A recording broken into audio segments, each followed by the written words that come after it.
Good morning प्यारे बच्चों।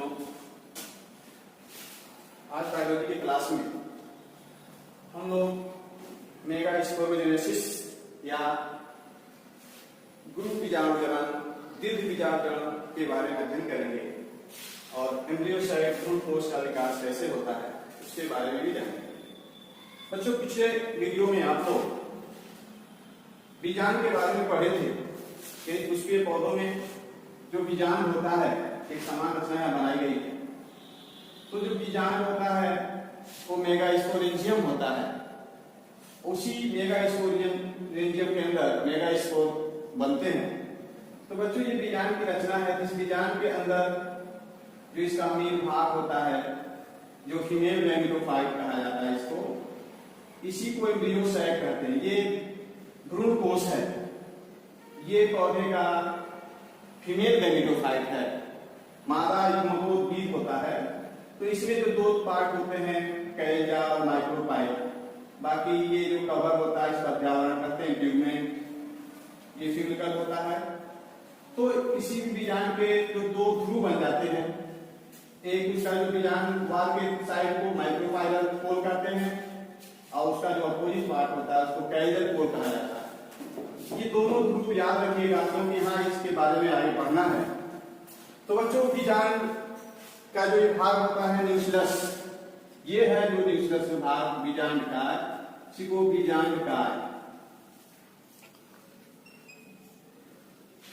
तो इस मेगास्पोर्स का विकास कैसे होता है उसके बारे में पढ़ेंगे। तो जो दीर्घ बीजाणुजनन है मेगास्पोरोजेनेसिस, तो मेगास्पोरोजेनेसिस के मतलब मेगास्पोर का बनना, यानी मेगास्पोर मदर सेल से मेगास्पोर के फॉर्मेशन को ही मेगास्पोरोजेनेसिस कहा जाता है। यानी formation of megaspore from megaspore mother cell.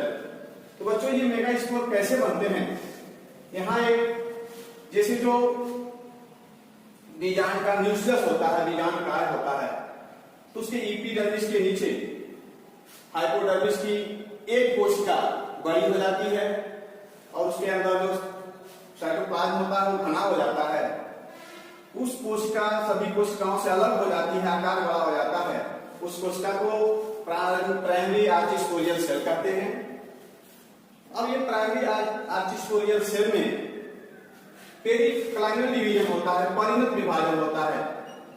ये जो विभाजन होता है समसूत्री विभाजन है माइटोसिस के द्वारा। ये पेरिक्लाइनल डिवीजन यहां से दो बनते हैं, इसको परिणत विभाजन कहते हैं। परिणत विभाजन यह समसूत्री विभाजन है। दो कोशिकाएं बनती है, एक बाहर की तरफ यानी एपिडर्मिस के साइड की तरफ, इसके नीचे बनता है।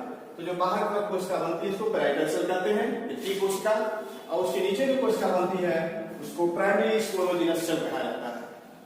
बच्चों, इस जो पैराइटल सेल है इसमें पुनः डिवीजन होकर के ये दो कोशिका बन जाती है।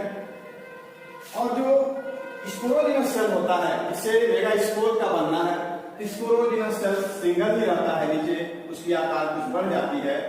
तो इसी सेल, यही स्पोरोजिनस सेल बाद में चल करके मेगास्पोर मदर सेल में बदल जाता है। तो एक सिंगल मेगास्पोर मदर सेल यहां हो गया। अब बच्चों, यहां से देखिए ये पूरा न्यूक्लियस का ही पार्ट है, यानी ये बीजाणु का ये हिस्सा है। जब ये इसका विकास न हुआ उस समय का ये कंडीशन है। बाकी ये जो पैराइटल सेल है इनके डिवीजन से आगे बीजाणु के दूसरे पार्ट बनते हैं, लेकिन हमको सिर्फ जो है मेगास्पोर के बारे में स्टडी करना है। तो ये मेगास्पोर जो मदर सेल होता है ये बड़ी हो जाती है, इसमें साइटोप्लाज्म अधिक होता है। एक चीज याद रखो, ये जो मेगास्पोर मदर सेल है ये डाइप्लॉइड होती है, द्विगुणित होती है। ये बात याद रखना जरूरी है बच्चों। अब तक इसमें जितनी कोशिकाएं हैं सब डाइप्लॉइड है, द्विगुणित है। अब ये मेगास्पोर मदर सेल यहां पर जब इसमें डिवीजन होता है, यानी जब मेगास्पोर मदर सेल डिवाइड होगा, तो ये जो डिवीजन होगा वह डिवीजन अर्धसूत्री विभाजन होता है, मियोसिस होता है। और मियोसिस से 4 कोशिकाएं बनती हैं, 4 डॉटर सेल बनते हैं। ये जो 4 डॉटर सेल बने हैं इनको हम टेट्रेड कहा जाता है और ये हैप्लॉइड हो जाते हैं। ये स्पोर्स बन गए, इसी से जो है मेगा स्पोर्स का निर्माण होगा। ये है हैप्लॉइड। यानी इसमें मेगा स्पोर मदर सेल में, यानी जो मेगा स्पोर मदर सेल है इसमें मियोसिस क्रिया होगी, अर्धसूत्री विभाजन होगा, अर्धसूत्री विभाजन मियोसिस। जब अर्धसूत्री विभाजन होगा तो ये 2n होता है। ये है mega spore mother cell, megaspore mother cell. इस सेल में अर्धसूत्री विभाजन होता है तो 4 स्पोर बनते हैं। ये 4 स्पोर मेगा स्पोर ही कहलाएंगे। चारों एक साथ लीनियर क्रम में लगेगा। फिर इसके बाद बच्चों अब यहाँ हैप्लॉइड रचना हो गई, यही मियोसिस डिवीजन हुआ। अब इसके बाद ये 4 में से, यही ध्यान देने वाली बात है कि जो मेगा स्पोर मदर सेल में अर्धसूत्री विभाजन होता है तो 4 कोशिकाएं बनती हैं, हैप्लॉइड कोशिकाएं बनती हैं, जिनको हम मेगा स्पोर्स कहते हैं। अब ये चारों मेगा स्पोर्स में से सामान्यतः 3 मेगा स्पोर सेल डीजनरेट हो जाते हैं। सामान्यतः अधिकतर पुष्पीय पौधों में, कुछ में होता है कि 2 डीजनरेट होते हैं, 2 से जो है एम्ब्रियोसाइट का विकास होता है। किसी में होता है कि चारों जो है उसके विकास में भाग लेते हैं, लेकिन सामान्यतः 3 डीजनरेट हो जाते हैं और 1 मेगा स्पोर से एम्ब्रियोसाइट यानी भ्रूण कोश का विकास होता है। तो ये जो सक्रिय है, फंक्शनल है, फंक्शनल मेगा स्पोर, 4 स्पोर बने, 3 जनरेट हो जाते हैं। ये क्या होता है? ये जो है तो कैल्जा होता है, कैल्जा के साइड का चैलजल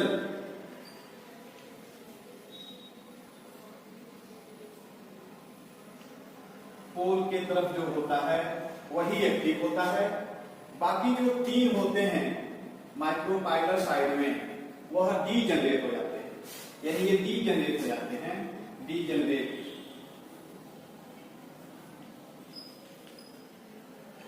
डीजनरेटेड मेगा स्पोर। इस तरह एक मेगा स्पोर मदर सेल से अर्धसूत्री विभाजन के द्वारा 4 मेगा स्पोर बनते हैं और 4 मेगा स्पोर में एक ही मेगा स्पोर सक्रिय होता है, बाकी 3 मेगा स्पोर निष्क्रिय हो जाते हैं और वो डीजनरेट हो जाते हैं, खत्म हो जाते हैं। तो बच्चों जो सक्रिय होता है वो समानता जो एम्ब्रियो जो आप बीजांड पढ़े थे, तो बीजांड का जो कैल्जा भाग होता है उस साइड का ये स्पोर सक्रिय होता है, बाकी जो माइक्रोपाइलर साइड पे होते हैं वो डीजनरेट हो जाते हैं। तो कैल्जा के बारे में फिगर में आपने देखे हैं, जैसे इस तरह का कोई है अगर,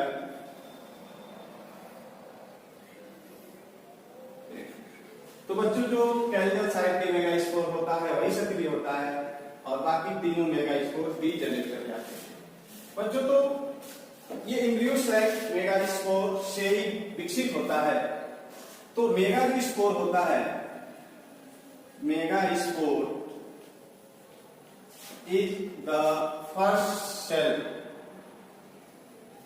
प्रथम कोशिका होती है। आप फीमेल गैमेटोफाइट, यह फीमेल गैमेटोफाइट की प्रथम कोशिका होती है। फीमेल गैमेटोफाइट को एम्ब्रियोसाइट कहते हैं, भ्रूण कोश,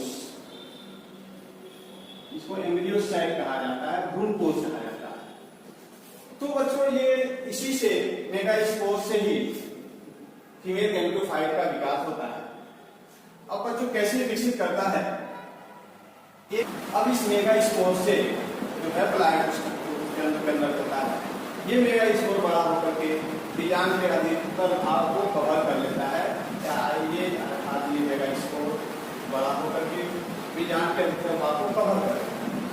अब इसके अंदर एक के अंदर है जो हैप्लॉइड होता है, ये हैप्लॉइड रचना होती है, इसके अधिकतर भाग में साइटोप्लाज्म भरा हुआ है, बड़ा हो गया।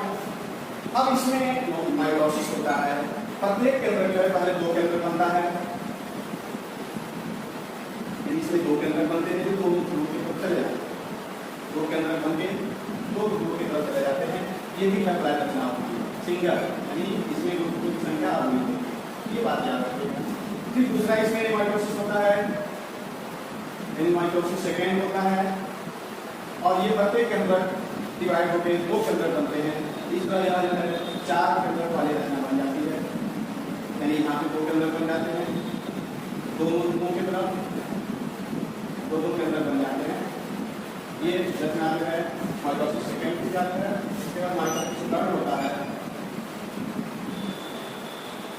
इस कंडीशन में भी ये जो स्पोर्स बनते हैं, यहाँ देखिए ये जो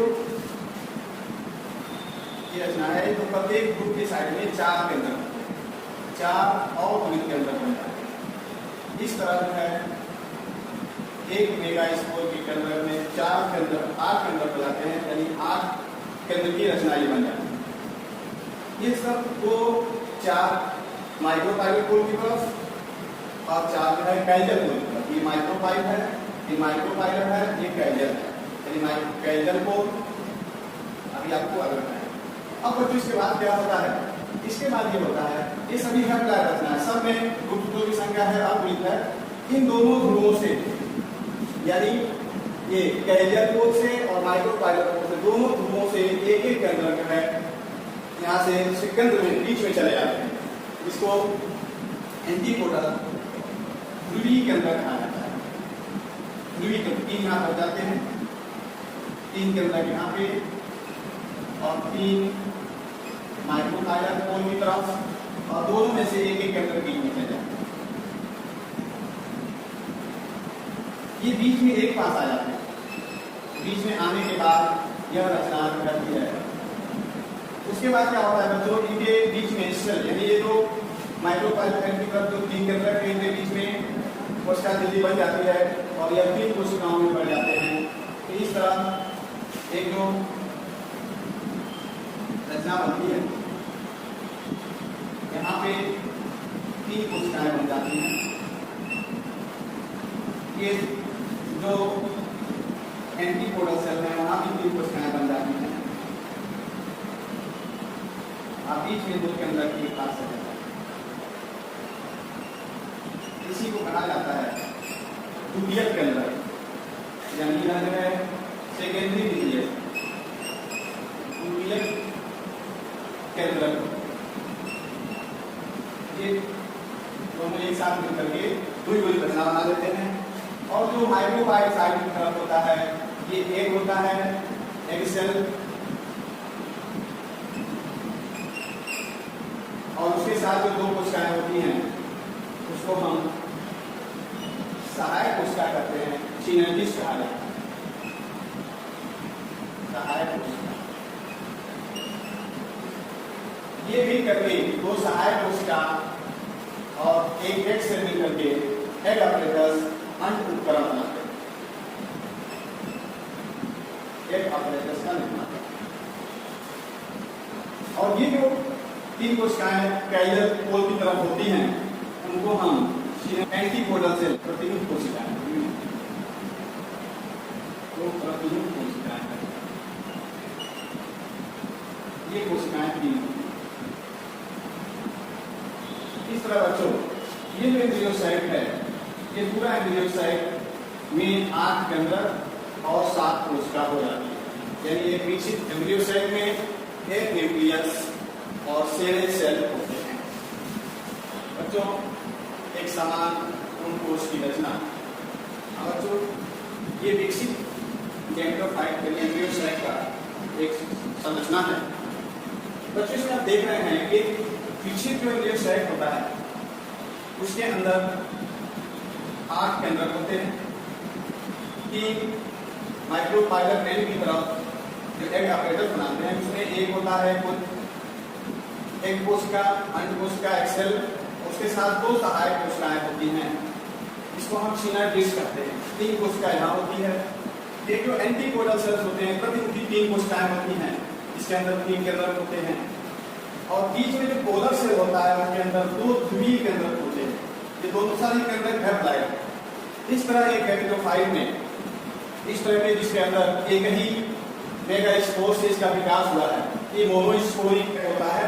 तो मोनोस्पोरिक में सामान्यतः जो पॉलीगोनल टाइप कहा जाता है इसको, ये पॉलीगोनल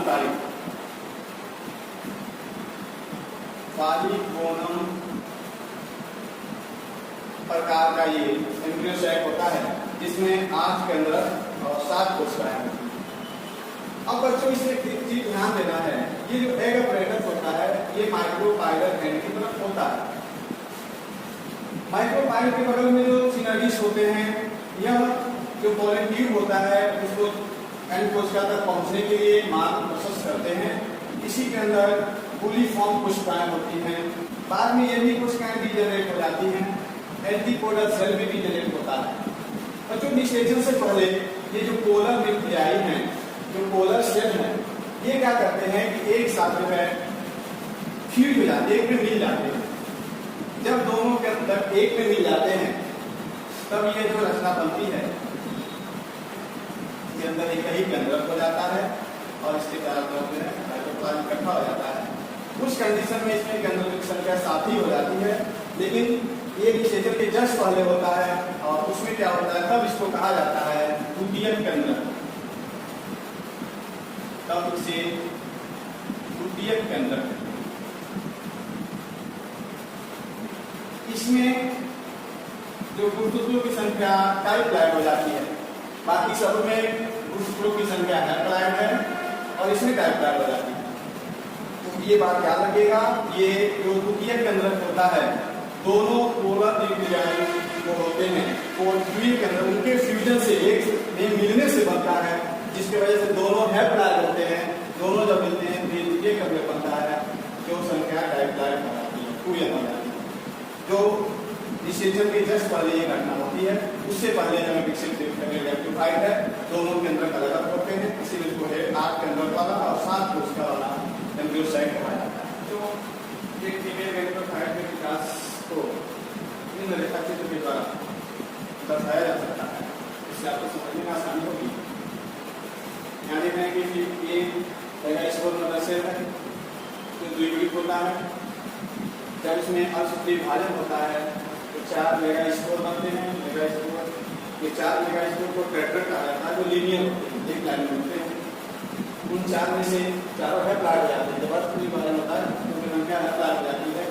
उन 4 मेगास्पोर में से 3 मेगास्पोर सामान्यतः जो माइक्रोपाइलर साइट्स होते हैं 3 डीजनरेट हो जाते हैं और सेलुलर साइट जो मेगास्पोर होता है, सेलुलर ग्रुप जो होता है वो क्रियाशील होता है, जो फंक्शनल होता है। फिर वो ग्रोथ करने लगता है, ग्रोथ करने के बाद उसमें 3 बार अल्पसूत्री विभाजन होता है, माइटोसिस होता है। इसके वजह से उसका केंद्रक 8, एक केंद्रक से 8 केंद्रक बन जाते हैं। बस में 2 केंद्रक बनते हैं, दोनों केंद्रक उसके 2 ध्रुव की तरफ चल जाते हैं। फिर दूसरी माइटोसिस जो होती है, दोनों ध्रुव के 2 केंद्रक बन जाते हैं। फिर उसमें माइटोसिस की क्रिया होती है तो दोनों ध्रुवों के 4 केंद्रक बनते हैं। इन दोनों ध्रुवों से एक केंद्रक माइग्रेट करते हैं, बीच में आते हैं और ये आकर इसको हम पोलर न्यूक्लियाई कहा जाता है, क्योंकि दोनों ध्रुव से आए हुए हैं, इसीलिए इसको कहा जाता है पोलर न्यूक्लियाई। ये भी सारे इसके केंद्रक अवगुणित होते हैं। अब जो माइक्रोपाइल होता है उस साइड में तो 3 केंद्रक बन जाते हैं, 3 कोशिकाएं बन जाती हैं। उसमें बीच में एक अंडकोशिका जो बड़ी होती है, बाकी वो सहायक कोशिकाएं होती हैं, सिस्टमैटिस करते हैं। और इसके अपोजिट साइड में यानी एग अपरेटस के अपोजिट साइड में जो होता है वो एंटीपोडल सेल्स होते हैं, 3 होते हैं, जो बाद में डीजनरेट हो जाते हैं। और ये सिनर्जिस और एग सेल मिल करके एग अपरेटस बनाते हैं और ये पूरा जो है भाग एक मैच्योर एम्ब्रियो साइट में विकसित हो जाता है। तो इस तरह हम आसानी से जो फीमेल गैमेटोफाइट का विकास कैसे होता है उसको समझ सकते हैं। बच्चों जो नेक्स्ट टॉपिक है फीमेल गैमेटोफाइट के बाद, वो फीमेल गैमेटोफाइट के प्रकार, काइंड्स ऑफ फीमेल गैमेटोफाइट। बच्चों जो फीमेल गैमेटोफाइट या साइट का विकास होता है तो जो फीमेल स्पोर्स जिसको मेगास्पोर्स कहते हैं, तो इसके विकास में एम्ब्रियो साइट के विकास में कितने मेगास्पोर भाग लेते हैं, उस आधार पर जो गैमेटोफाइट होता है, एम्ब्रियो साइट होता है, वो 3 तरह का होता है। आप जानते हैं कि मेगा स्पोर मतलब सेल से जब फर्स्ट विभाजन होता है तो 4 मेगा स्पोर बनते हैं। उसमें आप पढ़ें कि सामान्यतः 3 भी जनरेट हो जाते हैं और 1 मेगा स्पोर एक्टिव होता है, फंक्शन होता है, जिससे एम्ब्रियोसाइट का विकास होता है। कभी कभी उसमें 2 मेगा स्पोर सक्रिय होते हैं, 2 डी जनरेट करते हैं, और कभी कभी 4 मेगा स्पोर जो है पॉलन साइट के विकास में भाग लेते हैं। इस आधार पर 3 तरह के गैमेटोफाइट होता है, फीमेल गैमेटोफाइट। एक होता है मोनोस्पोरी, नाम से ही एक बीजाणु, यानी अगर 1 मेगा स्पोर उस गैमेटोफाइट के विकास में भाग ले रहा है, गैमेटोफाइट का विकास 1 ही मेगा स्पोर से हो रहा है, तब उसको कहा जाता है एक बीजाणु मोनोस्पोरी मेगा। जब गैमेटोफाइट का विकास 2 मेगा स्पोर से होता है, 2 डी जनरेट करते हैं, 2 से उसका विकास होता है, उसको बाइस्पोरी कहा जाता है। और जब 4 मेगा स्पोर एम्ब्रियोसाइट के विकास में भाग लेते हैं तो उसको टेट्रास्पोरी कहा जाता है। तो जिस गैमेटोफाइट में एक स्पोर भाग लेते हैं वह 2 प्रकार के होते हैं। एक ऐसा होता है कि एक ही स्पोर भाग लेगा, लेकिन उसमें जो केंद्रक की संख्या होती है 8 हो जाती है। जो आप अभी पढ़े हैं इसमें 8 केंद्रक होते हैं, वह सबसे कॉमन प्रकार का गैमेटोफाइट है, उसको कहा जाता है पॉलीगोनम प्रकार।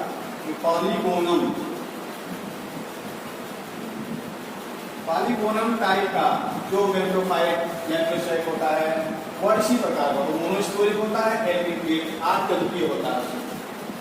क्या होता है मोनोस्पोरिक स्पोर न्यूक्लियस, यानी ऐसा गैमेटोफाइट इसका विकास एक ही स्पोर से हो, लेकिन उसके पॉलन साइट के अंदर 4 केंद्रक हो, तब उसको जो है मोनोस्पोरिक स्पोर न्यूक्लियस कहा जाएगा।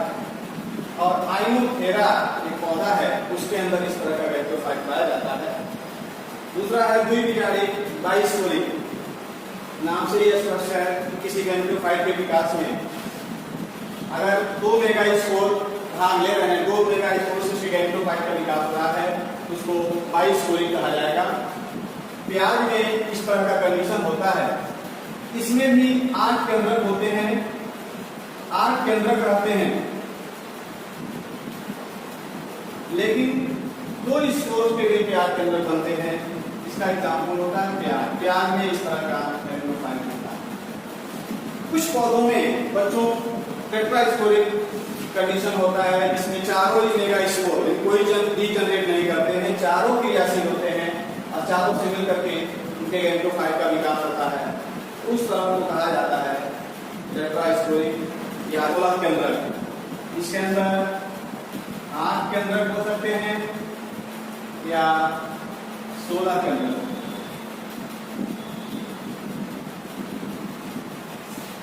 इस तरह बच्चों इस तरह के फीमेल गैमेटोफाइट होते हैं, लेकिन सबसे ज्यादा जो गैमेटोफाइट पाए जाते हैं पौधों में वो समानतः ये मोनोस्पोरिक एल्बिक्वेटेड होते हैं, जो पॉलीगोनम प्रकार